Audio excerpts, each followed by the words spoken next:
नमस्कार दोस्तों, मैं Soni Singh national association for the blind Ayodhya UP से।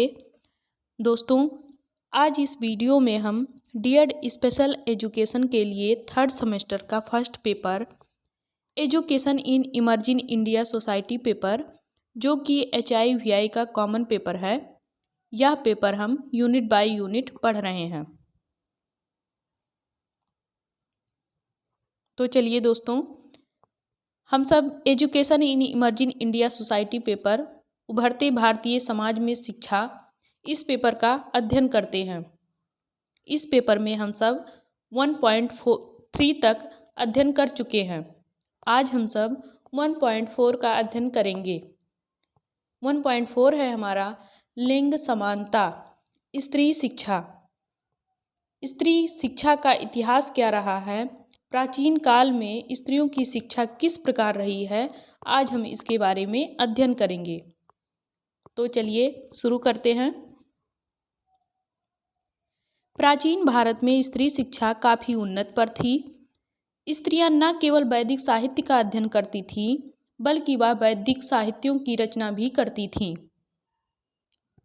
स्त्रियां शास्त्रों में भाग लेकर पुरुषों की बराबरी करती थीं, लेकिन स्त्रियों की शिक्षा की यह दशा अधिक दिनों तक न रह सकी और बौद्ध धर्म के पतन होने पर जब हिंदू धर्म का पुनरुत्थान हुआ तो स्त्रियों की शिक्षा काफ़ी प्रभावित हुई और स्त्रियों के वेद अध्ययन पाठ पढ़ने पर प्रतिबंध लगा दिया गया, क्योंकि वे स्त्रियों की शिक्षा के विरोधी माने जाते थे।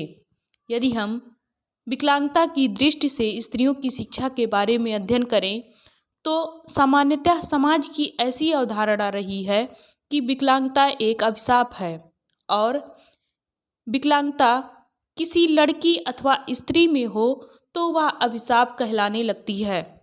हमारे समाज में व्याप्त असंतुलन, पिछड़ापन तथा अन्य कमजोरियों के पीछे लिंग भेद एक प्रमुख कारण है, चाहे वह सामान्य में हो चाहे वह दिव्यांग में हो।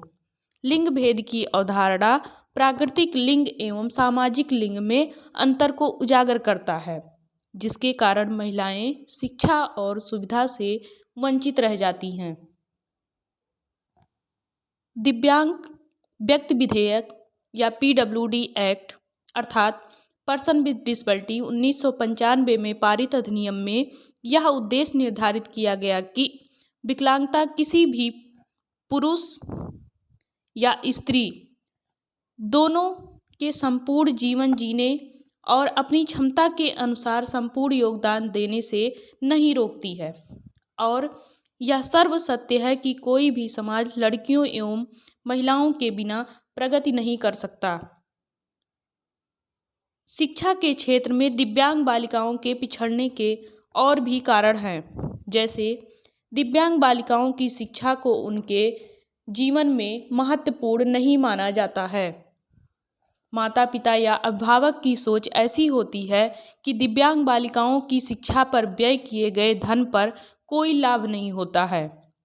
दिव्यांग विद्यालयों का अभाव भी इसका एक प्रमुख कारण माना जाता है। बहुत से अभिभावक या माता पिता चाहकर भी अपने दिव्यांग बच्चों को विद्यालय नहीं भेज पाते हैं। समाज की नकारात्मक सोच भी बालिका शिक्षा को कहीं न कहीं प्रभावित करती है। अशिक्षित माता पिता एवं अभिभावक शिक्षा के अभाव में अपने बच्चों को ज्ञान का महत्व नहीं समझा पाते हैं। विशेष विद्यालय शहरों में स्थित होने के कारण भी दिव्यांग बालक बालिकाओं के लिए आवागमन की असुविधा उत्पन्न करते हैं। अब हम दिव्यांग बालिकाओं एवं स्त्रियों के सुधार के उपाय के बारे में जानेंगे। दिव्यांग बालिकाओं एवं महिलाओं की स्थिति सुधारने में माता पिता या परिवार, समुदाय, शिक्षक, विद्यालय, इन सभी की भूमिका होती है। जैसे अभिभावक एवं माता पिता की भूमिका के बारे में हम सब अध्ययन करते हैं। जैसे माता पिता और अभिभावक निम्न प्रकार से बालिकाओं की स्थिति में सुधार ला सकते हैं। माता पिता और अभिभावक को चाहिए कि वे दिव्यांग बालिकाओं को चिकित्सीय एवं शिक्षा के कार्यक्रमों को जानें तथा आवश्यकता अनुसार सुविधा का लाभ उठाएं।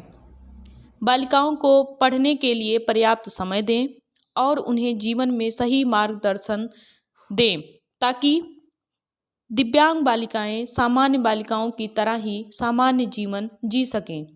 घर परिवार में सामान्य बालक के समान ही दिव्यांग बालिकाओं के साथ भी सामान्य व्यवहार करना चाहिए।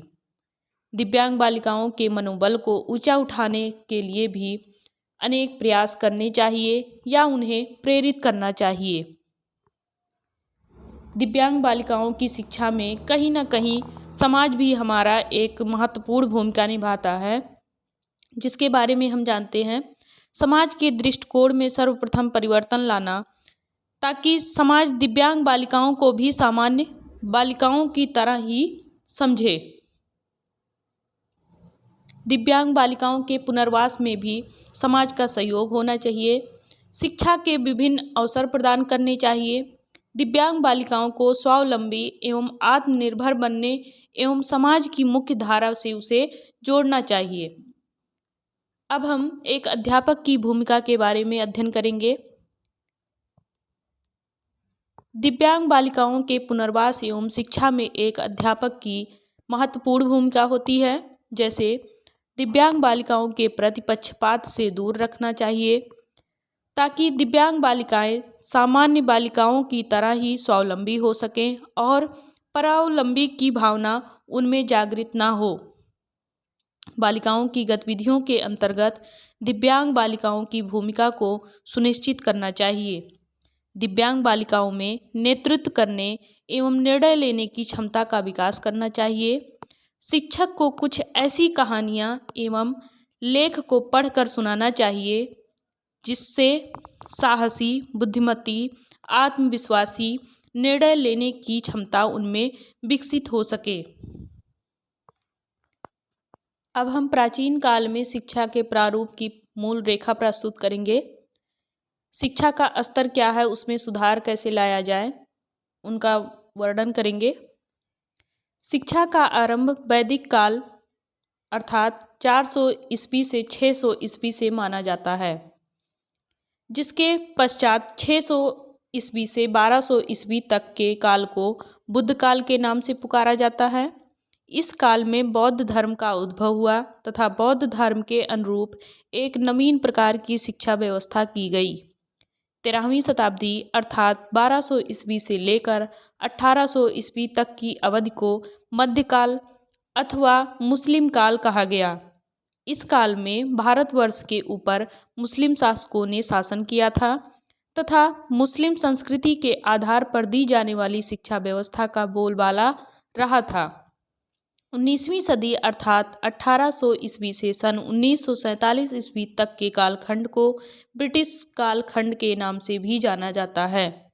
इस अवधि में भारत का शासन मुख्यतः ब्रिटेन के आधार में रहा है तथा इस समय में अंग्रेजी भाषा, पाश्चात्य संस्कृति तथा विज्ञान पर आधारित पाश्चात्य प्रणाली पर आधारित शिक्षा व्यवस्था अंग्रेजों के द्वारा भारतवर्ष में आयोजित की गई। सन 1947 ईस्वी के बाद के समय को स्वतंत्रोत्तर काल कहा जाता है। भारत ने सन 1947 ईस्वी में स्वतंत्रता प्राप्त की तथा इसके उपरांत स्वतंत्र भारत की आवश्यकताओं के अनुरूप शिक्षा के क्षेत्र में अनेकानेक परिवर्तन किए गए। प्राचीन काल में शिक्षा के प्रारूप की मूल रेखा निम्न कालखंडों के अनुसार निर्धारित की गई है, जैसे वैदिक काल की शिक्षा, बौद्ध काल की शिक्षा, मुस्लिम काल की शिक्षा, ब्रिटिश काल की शिक्षा या स्वतंत्रोत्तर काल की शिक्षा। तो सबसे पहले हम वैदिक काल की शिक्षा के बारे में अध्ययन करते हैं। वैदिक काल में स्त्री शिक्षा। शिक्षा एक सामाजिक क्रिया है, इसलिए वैदिक काल में शिक्षा भी धर्म से ही निर्देशित होती है। धर्म के एक अंग के रूप में विद्या शताब्दियों तक पढ़ी जाती रही थी। धर्म ने ही भारत में साहित्य को जन्म दिया था। धर्म ने ही शिक्षा के स्वरूप को निर्धारित किया था। प्राचीन भारतीय शिक्षा भी वास्तव में धर्म की ही देन है, जिसमें महात्मा बुद्ध ने स्त्री शिक्षा पर विशेष बल दिया था। साथ ही उनका कहना था कि स्त्रियां मठों में ही रहकर शिक्षा ग्रहण करें। इस काल में स्त्री शिक्षा का संगठित प्रचार किया गया एवं प्रयास सफल भी रहा। स्त्रियां धार्मिक क्षेत्र में भी आगे रहीं और बौद्ध धर्म का प्रचार प्रसार भी किया, किंतु इस काल में स्त्री शिक्षा निम्न वर्ग की स्त्रियों के लिए सुलभ नहीं थी। केवल उच्च वर्ग की स्त्रियों के लिए शिक्षा की व्यवस्था की गई थी। अब हम बौद्ध काल में शिक्षा का अध्ययन करेंगे। बौद्धकालीन शिक्षा काफ़ी सीमा तक वैदिक शिक्षा के समान ही थी। जिस प्रकार से यज्ञ वैदिक काल में ज्ञान तथा शिक्षा के केंद्र बिंदु थे, ठीक उसी प्रकार से बौद्ध संघाराम बुद्ध काल में शिक्षा व विद्या के केंद्र भी थे। बुद्ध काल में शिक्षा का प्रमुख उद्देश्य जीवन में निर्वाण प्राप्त करने का उपाय जाना जाता था। दूसरे शब्दों में छात्रों को ऐसा आचरण सिखाना था जिससे मस्तिष्क को स्थिर एवं शांति प्राप्ति हो सके। बौद्धकालीन शिक्षा तथा वेदकालीन शिक्षा में एक प्रमुख अंतर यह था कि बौद्ध काल में वेद काल की तरह पाठ्यक्रम में वेदों का ही ज्ञान नहीं था तथा शिक्षक के लिए ब्राह्मण होना आवश्यक भी था। बौद्ध धर्म के प्रादुर्भाव से समाज के एक विशेष वर्ग का शिक्षण व ज्ञान प्राप्ति पर चले आ रहे वंशानुगत एकाधिकार को समाप्त कर दिया तथा जनमानस में शिक्षा के महत्व व मांग को बढ़ा दिया। अब हम मुस्लिम काल की शिक्षा के बारे में जानेंगे। मुस्लिम काल में शिक्षा। मोहम्मद गौरी को भारत का प्रथम मुस्लिम शासक माना जाता है। मोहम्मद गौरी से लेकर मुगल सराय की समाप्ति तक अर्थात 12वीं शताब्दी से 18वीं शताब्दी तक भारत पर मुस्लिम शासकों का अधिकार था। मुस्लिम शासक अपने साथ एक नवीन संस्कृति, धर्म तथा आदर्श लाए हुए थे तथा अपने शासन को दृढ़ करने के लिए उन्होंने स्वयं को मुस्लिम धर्म तथा इस्लामी ज्ञान एवं संस्कृत के प्रचार करने के लिए समर्पित कर दिया। शिक्षा व्यवस्था भी परिवर्तन के इस प्रभाव से अछूती नहीं थी। वैदिक श्लोकों तथा बुद्ध साहित्य के साथ साथ कुरान की आयतों का भी पाठ होने लगा। यद्यपि मुस्लिम शासन के दौरान शिक्षा व्यवस्था हेतु न कोई औपचारिक व नियमित तथा न कोई व्यवस्थित शिक्षा योजना थी। शिक्षा को राज्य का उत्तरदायित्व न स्वीकारने के बाद भी लगभग सभी मुस्लिम शासकों ने अनेक शिक्षा संस्थाओं की स्थापना की तथा शिक्षा को प्रश्रय दिया। मध्यकालीन भारत में शिक्षा को एक सामाजिक कर्तव्य के रूप में स्वीकार नहीं किया जाता था। इस समय शिक्षा के द्वारा व्यक्ति की विनम्रता के विकास पर बल दिया जाता था। अब हम मध्यकाल की शिक्षा के बारे में अध्ययन करेंगे। भारत में मुसलमानों की सत्ता स्थापित हो जाने के कारण देश में हिंदू और मुसलमानों में पर्दा प्रथा प्रारंभ हो गई। हिंदुओं में सुरक्षा की दृष्टि से बाल विवाह प्रारंभ हो गया। छोटी आयु की कुछ बालिकाएं भले ही थोड़ा ज्ञान प्राप्त कर लेती थीं, परंतु उच्च शिक्षा से वंचित रह जाती थीं। इस युग में बालिकाओं एवं महिलाओं के शिक्षा में कोई विशेष बल नहीं दिया गया। अब हम ब्रिटिश काल में शिक्षा के बारे में अध्ययन करेंगे। राजाज्ञा अधिनियम 1813 ईस्वी को भारत में ब्रिटिश शिक्षा पद्धति का शिलान्यास या शिलालेख भी हुआ। भारत में पाश्चात्य शैक्षिक विवाद को उग्र रूप प्रदान किया गया। पाश्चात्य शिक्षाविद का कहना था कि साहित्य शब्द से तात्पर्य संस्कृत और अरबी भाषा के साहित्य से है, परंतु पाश्चात्यवादियों का विचार था साहित्य में अंग्रेजी साहित्य का प्रमुख स्थान है। सन 1823 ईस्वी में जन शिक्षा की सामान्य समिति का गठन किया गया तथा 1835 में लॉर्ड बैटिंग ने गवर्नर जनरल की काउंसिल के विधि सदस्य लॉर्ड मैकाले को जन शिक्षा समिति का सभापति नियुक्त किया गया, जिन्होंने अंग्रेजी माध्यम से पाश्चात्य ज्ञान का व विज्ञान की शिक्षा को प्रबल अनुशंसा की। भारत में अंग्रेजी सत्ताधारियों द्वारा बोली जाने वाली भाषा है। यह सरकारी पदों पर बैठे उच्च वर्ग के भारतीयों द्वारा बोली जाती है। यह समस्त पूर्वी क्षेत्रों में व्यापार की भाषा बनने लगी थी। अंग्रेजी भाषा हमारी भारतीय प्रजा के लिए भी सर्वाधिक उपयोगी है, ऐसा हमारे ब्रिटिश काल में कहा गया। अब हम स्वतंत्रोत्तर काल में शिक्षा का अध्ययन करेंगे। 19वीं सदी के अंतिम दशक में सरकार हंटर आयोग की सिफारिशों के अनुरूप शिक्षा व्यवस्था करने के कार्य में रत थी, परंतु जनसाधारण इस नीति से संतुष्ट नहीं था, क्योंकि उनका विचार था कि अंग्रेजी के माध्यम से केवल कुछ ही व्यक्ति पाश्चात्य ज्ञान प्राप्त कर सकते हैं तथा इसके कारण भारतीय संस्कृति का लोप होता जा रहा है। सन 1889 ईस्वी में लॉर्ड कर्जन भारत के वायसराय बनकर आए। उन्होंने कहा कि प्राथमिक शिक्षा पर अधिक ध्यान दिया जाए तथा उच्च शिक्षा पर अधिक सरकारी नियंत्रण रखा जाए। कर्जन की इस नीति का उद्देश्य राजनैतिक था, शैक्षिक कम। अब हम वर्तमान काल में शिक्षा का अध्ययन करेंगे कि किस प्रकार से नारी की शिक्षा वर्तमान काल में है। आधुनिक काल को निर्विरोध रूप से नारी जागरण का युग माना गया है, परंतु इतना होते हुए भी बहुत दिनों तक स्त्री शिक्षा का बहुत कम प्रचार हुआ। आधुनिक काल में ईस्ट इंडिया कंपनी और अंग्रेजी शासन काल में बालिकाओं की शिक्षा के प्रति उदासीनता दिखाई दी। इसका सबसे बड़ा कारण यह था कि कंपनी को अपने यहाँ कार्यालयों में शिक्षित महिलाओं की आवश्यकता नहीं थी। प्राथमिक विद्यालयों में केवल बालकों की शिक्षा पर अधिक ध्यान दिया जाता था।